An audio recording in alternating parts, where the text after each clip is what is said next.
CTS 두란노 성경교실 가족 여러분 안녕하세요. 오늘 에스라 말씀을 가지고 다시 여러분과 만날 수 있게 되어서 큰 기쁨으로 생각을 합니다. 저는 창원에 있는 가음정교회 제인호 목사입니다. 지난주까지 에스라 5장에 나오는 말씀을 이제 살펴보았고요. 오늘은 이제 6장부터 살펴보고자 합니다. 5장의 마지막 부분은 이런 내용이었습니다. 17년 동안이나 중단되었던 성전 건축 공사가 다시 재개가 될 때 다뜨네와 스달보스네라는 사람들이 찾아와서 이제 그 공사를 중단할 것을 요구했지만, 그러나 우리 유다 백성들이 그것을 거부하고 우리 고레스 왕이 내린 조서에 따라서 우리는 일을 하는 것이다 라고 이야기를 하자, 그들이 다리오 왕에게, 그 당시 페르시아의 왕이 다리오 왕이었습니다. 다리오 왕에게 이제 편지를 보내면서 과연 고레스 왕이 이런 명령을 내린 적이 있는지를 한번 살펴봐 주시기를 바랍니다. 그런 제안을 했었습니다. 오늘 1절, 2절, 6장 1절, 2절을 보면 이렇게 되어 있습니다. 이에 다리오 왕이 조서를 내려 문서창고 곧 바벨론에 보물을 쌓아둔 보물 정각에서 조사하게 하여 메대도 앙메다 공성의 산 두루마리를 찾았으니 거기에 기록하였으되. 고레스 왕이 내린 칙령을 찾은 것입니다. 이 앙메다 공성이라고 말이 나오는데, 그 당시 페르시아에는 궁궐이 4개가 있습니다. 수도라고 할 만한 곳이 4개가 있었다는 것이죠. 그 중에 하나가 앙메다 공성입니다. 그 공성에서 고레스 왕이 내린 칙령을 찾게 되었습니다. 고레스 왕이 이 칙령을 내린 것은 주전 539년경이었을 겁니다. 지금은 주전 이제 520년이었으니까 약 19년 정도의 세월이 흐른 이후에 고레스 왕의 칙령을 다시 찾게 된 것입니다. 다리오 왕이 그 칙령을 살펴보니까 유다 백성들이 말하는 대로가 맞거든요. 그래서 그는 오늘 6장 6절에 보시면 이제 이런 명령을 내립니다. 이제 유브라데강 건너편 총독 다뜨네와 스달보스네와 너희 동관 유브라데강 건너편 아바삭 사람들은 그곳을 멀리하여 하나님의 성전 공사를 막지 말고 유다 총독과 장로들이 하나님의 이 성전을 제자리에 건축하게 하라. 핵심은 뭐죠? 성전 건축 공사를 막지 말라는 것입니다.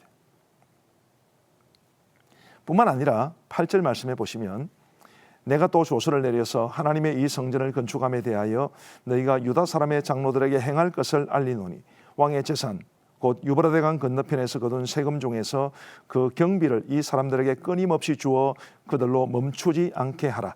또 그들이 필요로 하는 것 곧 하늘에 하나님께 드릴 번제의 수송아지와 순양과 어린 양과 또 밀과 소금과 포도주와 기름을 예루살렘 제사장의 요구대로 어김없이 날마다 주어.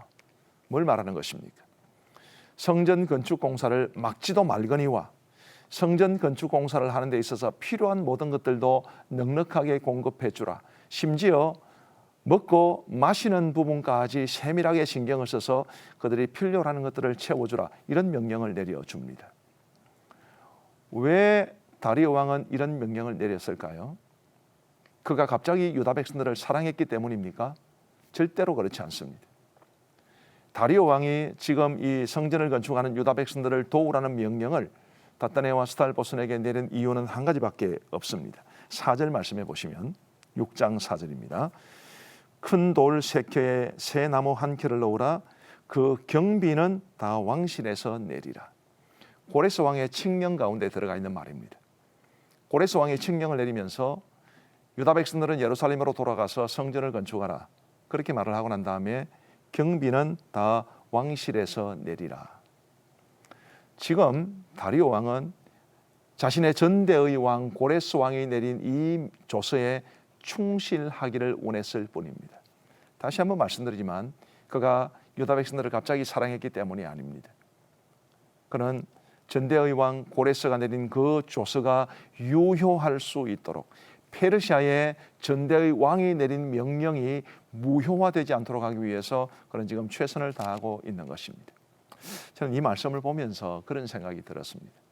다리오 왕은 전대의 왕이 내린 그 조서, 그 명령이 실제화되기 위해서 이토록 애를 쓰는데 과연 우리 현대의 그리스도인들은 하나님의 말씀에 대해서는 이런 자세를 가지고 있는가?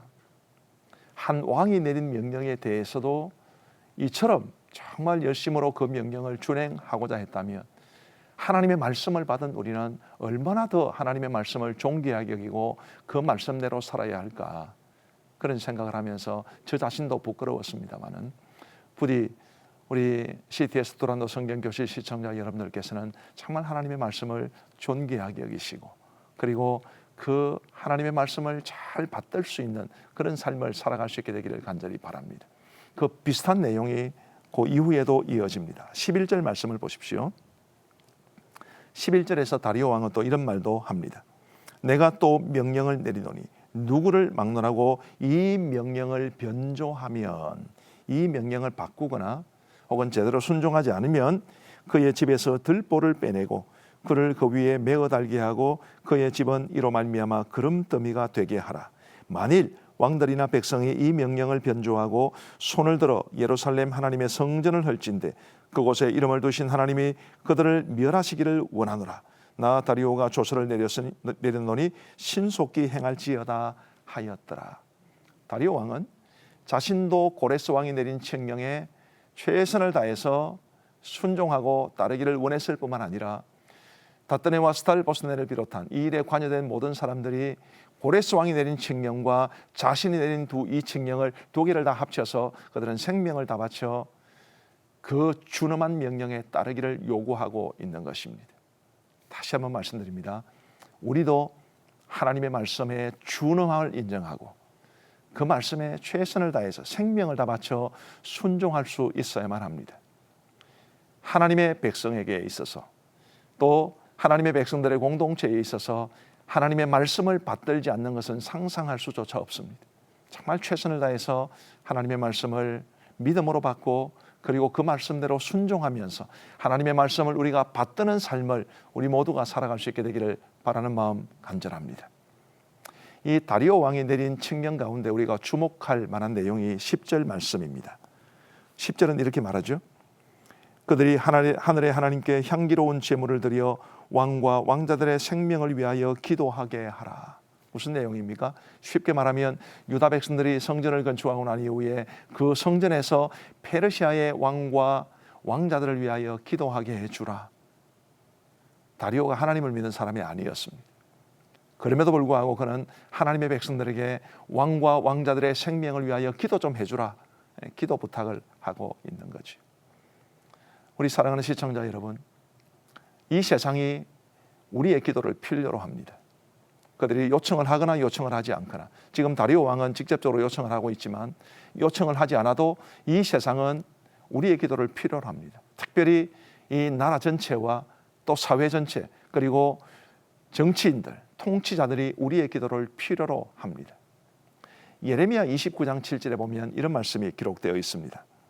너희는 내가 사로잡혀 가게 한 그 성읍의 평안을 구하고 그를 위하여 여호와께 기도하라. 이는 그 성읍이 평안함으로 너희도 평안할 것임이라. 지금 하나님께서 예레미야를 통해서 이 말씀을 주시는데, 그때는 이미 유다 백성들의 상당수가 바벨론의 포로로 사로잡혀 가 있는 그런 때였습니다. 그런데 그 포로로 사로잡혀 간 사람들에게 하나님께서 예레미야를 통해서 어떤 말씀을 주시느냐 하면, 너희는 그 바벨론을 위하여 기도하라.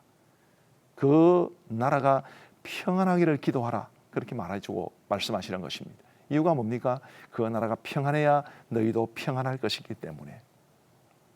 디모데전서 2장 1절 2절 말씀에도 이런 말씀이 기록되어 있습니다. 그러므로 내가 첫째로 권하노니 모든 사람을 위하여 간구와 기도와 도고와 감사를 하되 임금들과 높은 지위에 있는 모든 사람을 위하여 하라.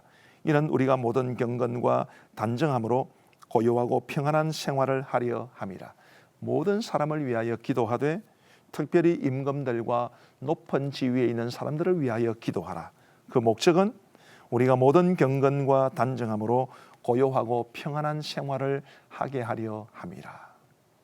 우리 하나님께서 우리에게 무엇을 원하시는지가 아주 분명합니다. 하나님께서는 우리가 이 세상을 위하여 기도하기를 바라시고, 특별히 우리 사회와 국가의 정치자들, 통치자들을 위해서 기도하기를 바라고 계시는 것입니다.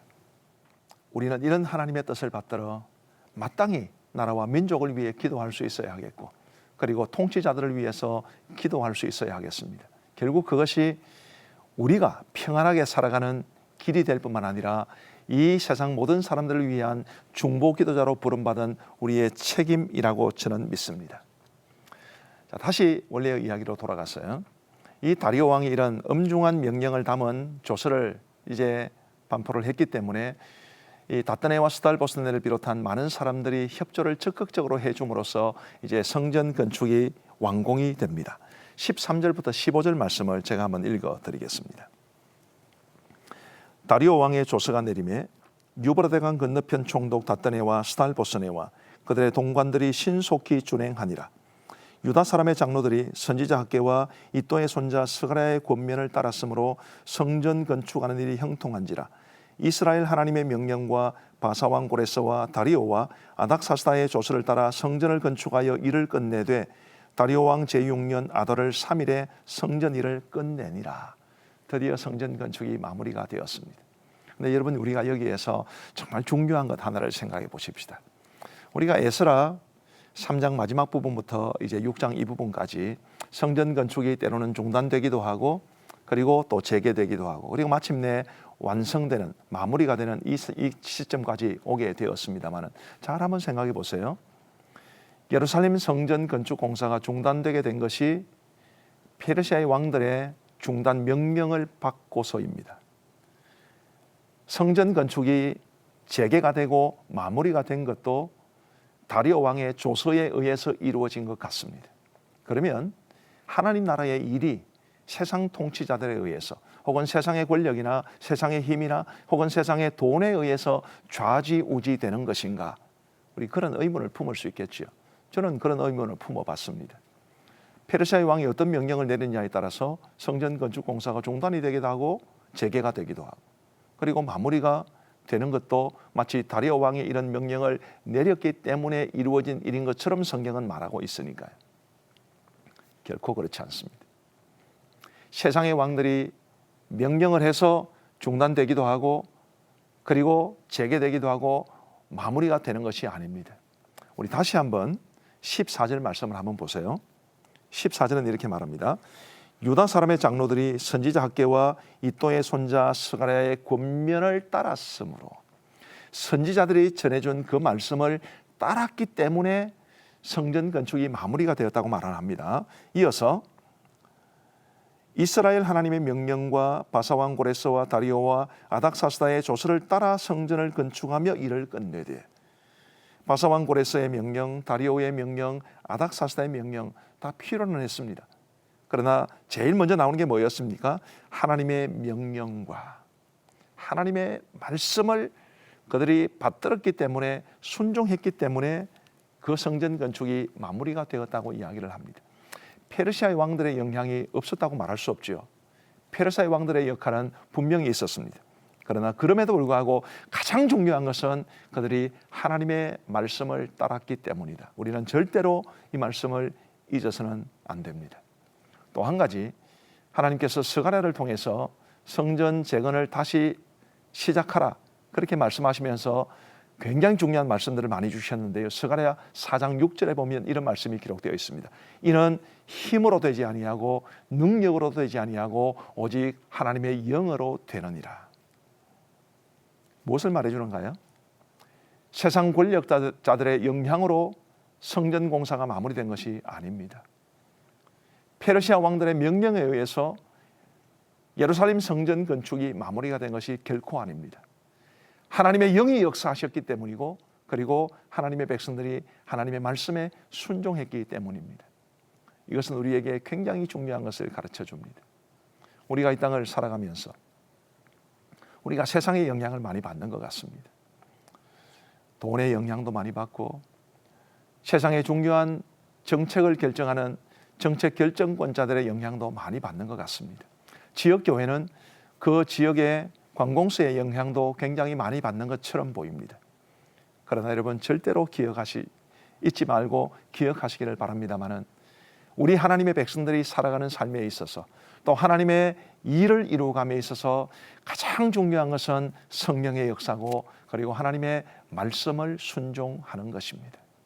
우리가 성령님을 붙잡고 간절히 의지하고 그리고 하나님의 말씀에 전적으로 순종하고자 할 때 하나님께서는 성령의 능력으로 그리고 말씀의 능력으로 우리의 삶을 인도해 가실 줄 믿습니다. 성령의 능력을 힘입고 그리고 성령의 인도하심을 받는 최선의 길은 기도지요. 그래서 교회는 말씀과 기도 위에 서야 하고 우리 그리스도인들 한 사람 한 사람의 삶도 말씀과 기도 위에 서야 하는 것입니다. 절대로 잊지 마시기를 바랍니다. 이것이 우리 그리스도인들의 삶의 원리이고 교회의 원리이고 그리고 하나님께서 당신의 역사를 이 땅에 이루어 가시는 원리이기 때문에 우리가 기도와 말씀으로 성령의 인도하심을 온전히 따라가면서 하나님께서 원하시는 일을 위해 충성할 수 있는 우리 모두가 될 수 있게 되기를 우리 주님의 이름으로 축복합니다. 자, 그렇게 해서 이제 성전 건축이 마무리가 되었습니다. 15절 말씀해 보시면 다리오 왕 제6년 아달월 3일에 성전 일을 끝냈다라고 말씀하고 있습니다. 이 아달월이라는 말을 잘 기억해 놓으시기를 바랍니다. 그리고 이제 16절부터 18절까지에서는 그들이 성전을 건축을 완공을 했기 때문에 이제 봉헌식을 하는 장면을 기록하고 있습니다. 제가 잠시 읽어드리겠습니다. 16절부터 18절까지의 말씀입니다. 이스라엘 자손과 제사장들과 레위 사람들과 기타 사로잡혔던 자의 자손이 즐거이 하나님의 성전 봉헌식을 행하니 하나님의 성전 봉헌식을 행할 때에 수소 100마리와 순양 200마리와 어린 양 400마리를 드리고 또 이스라엘 지파의 수를 따라 순염소 12마리로 이스라엘 전체를 위하여 속죄제를 드리고 제사장을 그 분반대로 레위 사람을 그 순차대로 세워 예루살렘에서 하나님을 섬기게 하되 모세의 책에 기록된 대로 하게 하니라. 이것이 성전을 건축하고 난 다음에 봉헌식을 했다는 기록인데 이 봉헌식의 내용이 사실은 조금 이상합니다. 핵심적으로 말씀드리면 성전 봉헌식이 너무 조촐합니다. 자, 두 가지 측면을 한번 비교해 볼 텐데요.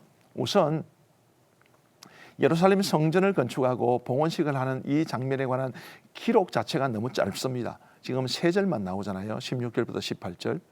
느헤미야 12장을 가면 예루살렘 성벽을 봉헌하고 그 성벽을 봉헌하는 예식을 가질 때 무려 21절이나 할애를 합니다. 느헤미야 12장 27절부터 47절까지의 내용이 바로 그 내용입니다. 자, 3절과 21절 차이가 굉장히 많죠.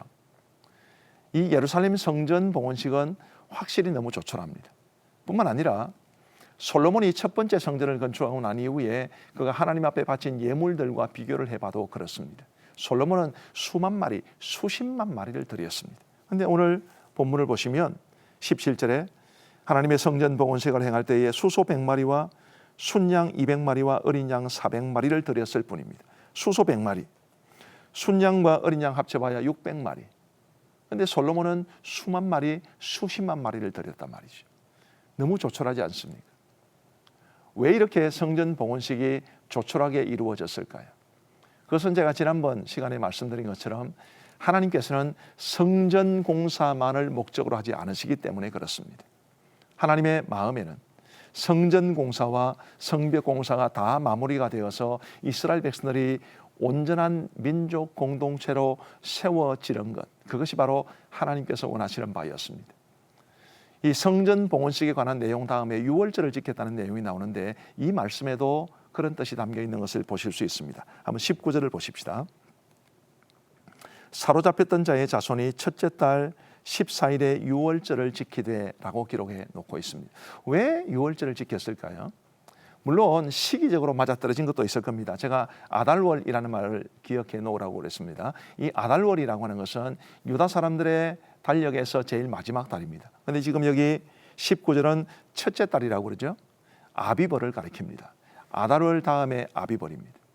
마지막 달이 아달월이고 첫째 달이 아비벌입니다. 그래서 성전 재건 공사가 마지막 아달월에 마치고 그리고 마침 첫째 달 아비벌이 찾아왔기 때문에 그래서 유월절을 지켰다. 뭐 그렇게 편하게 생각해도 됩니다. 그러나 이것은 절대로 가볍게 지나갈 수 없습니다. 유월절의 의미를 생각해 보면요, 굉장히 중요한 의미가 담겨 있습니다. 유월절은 어떤 날입니까? 하나님께서 이스라엘 백성들을 애굽에서 건져내실 때 애굽이 두 손 두 발 다 들고 이스라엘 백성들을 내보낸 날을 기념하는 것이 유월절 아니겠습니까? 아브라함의 자손들이 하나의 민족을 이루어서 그 새로운 민족이 자유를 되찾고 주권을 되찾고 하나님께서 그들에게 그리고 그들의 조상들에게 주겠다고 약속하신 가나안 땅을 향해 나아가는 첫 출발이었습니다. 아브라함의 후손들이 이루는 새로운 민족 공동체의 첫 출발을 알리는 것이 유월절이었습니다. 지금 제가 계속 공동체 이야기를 해드렸습니다. 우리 하나님께서 지금 이 유월절을 통해서 무엇을 원하신다는 것을 무엇을 원하시는지가 우리가 너무나 분명하게 볼 수 있는 거죠. 하나님은 이스라엘 백성들이 유다 백성들이 다만 성전을 건축하고 다만 성벽을 건축하고 그래서 자기들끼리 잘 먹고 잘 살고 적절하게 하나님을 섬기고 예배하고 그런 것을 원하시는 것이 아닙니다.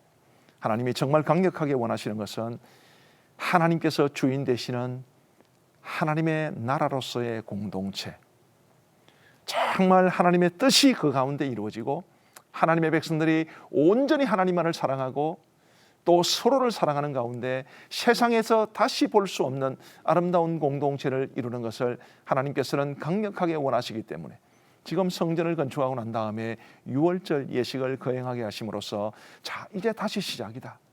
옛날 우리 조상들이 애굽에서 나와서 하나님이 원하시는 공동체를 이루기 위해서 그 먼 길을 떠난 것처럼 우리도 이제는 그 먼 길을 떠나야 한다. 그런 마음과 생각을 유다 백성들이 하도록 하기 위해서 유월절을 지키게 하신 것입니다. 이 사실을 또 뒷받침해 주는 표현이 있습니다. 자, 17절 말씀을 보십시다. 17절은 성전 봉헌식에 관한 내용인데요. 하나님의 성전 봉헌식을 행할 때에 수소 100마리와 순양 200마리와 어린 양 400마리를 드리고 또 이스라엘 지파의 수를 따라 순염소 12마리로 이스라엘 전체를 위하여 속죄제를 드리고 속죄제를 드릴 때에 이스라엘 지파의 수를 따라 순염소 12마리를 드렸다고 했습니다. 이스라엘은 원래 지파 수가 몇 개입니까? 12개입니다. 지금은 몇 개입니까? 둘입니다. 유다와 베냐민 둘밖에 안 남았습니다. 나머지 10지파는 북이스라엘이 아수르에 의해서 멸망을 당했던 주전 722년경에 이미 완전히 사라졌습니다.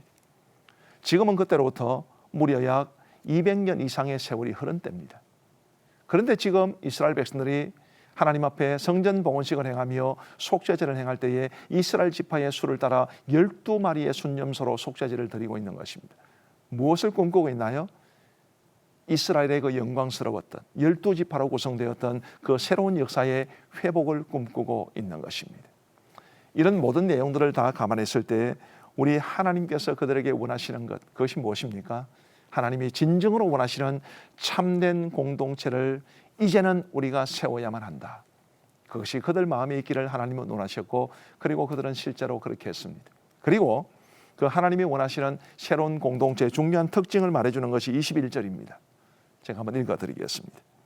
사로잡혔다가 돌아온 이스라엘 자손과 자기 땅에 사는 이방 사람의 더러운 것으로부터 스스로를 구별한 모든 이스라엘 사람들에게 속하여 이스라엘의 하나님 여호와를 찾는 자들이 다 먹고. 지금 이 유월절에 참여한 사람들이 어떤 사람들이냐 하면 물론 사로잡혔다가 돌아온 사람들입니다마는 자기 땅에 사는 이방 사람들의 모든 더러운 것에서 자기를 깨끗하게 한 사람들. 하나님, 이제 우리가 더 이상 이 이방 사람들의 추악하고 더러운 문화에 물들지 않기를 원합니다. 신앙적으로도 그렇고 실제 삶의 모습으로도 그렇고 우리가 성별된 하나님의 백성으로 이제 거룩하게 살아가기를 원합니다. 그것을 다짐하는 사람들이 지금 이 유월절 예식에 참여하고 있는 것입니다. 하나님께서 우리에게 어떤 공동체를 원하시는지, 하나님께서 이 당시에 유다 백성들에게 어떤 공동체를 원하셨는지를 분명히 볼 수 있습니다. 하나님께서는 하나님이 주인 되시는 공동체, 하나님의 뜻이 이루어지고 그 공동체에 속한 모든 사람들이 죄를 멀리하고 세상의 원리를 따라 살아가는 것이 아니라 하나님의 원리를 따라 살아가고 하나님을 생명처럼 사랑하고 하나님께서 우리에게 주신 말씀을 생명처럼 받들 수 있는 그런 공동체를 우리에게 원하신 것입니다. 우리 시티에서 도란노 성경교실 시청자 여러분, 우리 각 사람이 그렇게 살아가기를 바라고 우리가 속한 공동체가 그런 공동체가 되기를 간절히 소원합니다. 에스라스 말씀은 계속해서 우리에게 이런 공동체를 강조하고 있습니다. 부디 우리 자신과 우리의 공동체가 하나님이 뜻하시는 이런 아름다운 영적 공동체로 분명하게 세워질 수 있게 되기를 간절히 소원합니다. 오늘 여기까지로 마치겠습니다. 대단히 감사합니다. 이 프로그램은 CTS 방송가족의 사랑과 후원으로 제작되었습니다. 후원 전화 02-6333-1003번, ARS 060-808-1004번으로 전화주세요.